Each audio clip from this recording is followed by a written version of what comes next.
நெகிழி தற்போது ஒரு முக்கிய செய்தியை பார்த்துக் கொண்டிருக்கிறோம்.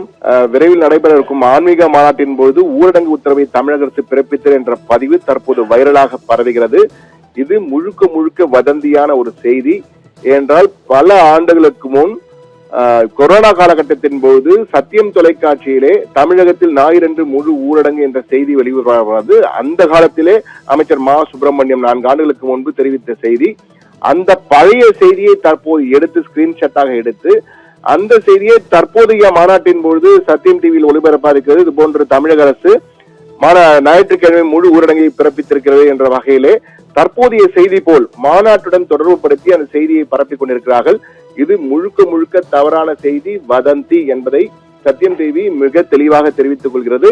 இதை தமிழ்நாடு அரசின் சார்பில் தமிழ்நாடு அரசின் TN ஃபேக்ட் செக் என்று அழைக்கப்படுகின்ற தமிழ்நாடு தகவல் சரிபார்ப்பவும் மிக தெளிவாக இது பொய்யான செய்தியை பரப்புகிறார்கள் என்ற வகையில் தமிழ்நாடு ஃபேக்ட் செக் யூனிட் இது ஒரு பொய்யான செய்தி ஃபேக் என்ற வகையிலே ஒளிபரப்பி இருக்கிறது. அந்த தகவலையும் அவர் வெளியிட்டிருக்கிறார்கள். எனவே சத்தியம் தொலைக்காட்சியின் சார்பிலே புயல் காற்று போல் தற்போது தீயாக பரவி கொண்டிருக்கிறது.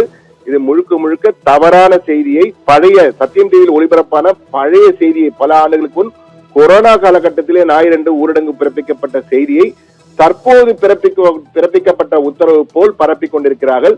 இது முழுக்க முழுக்க தவறான செய்தி என்பதை மக்கள் புரிந்து கொள்ள வேண்டும், நேயர்கள் புரிந்து கொள்ள வேண்டும் என்பதற்காக ஒரு விளக்கமாக சத்தியம் தொலைக்காட்சியின் சார்பிலே இந்த செய்தியை தற்போது கொடுத்திருக்கிறோம் நேயர்களே.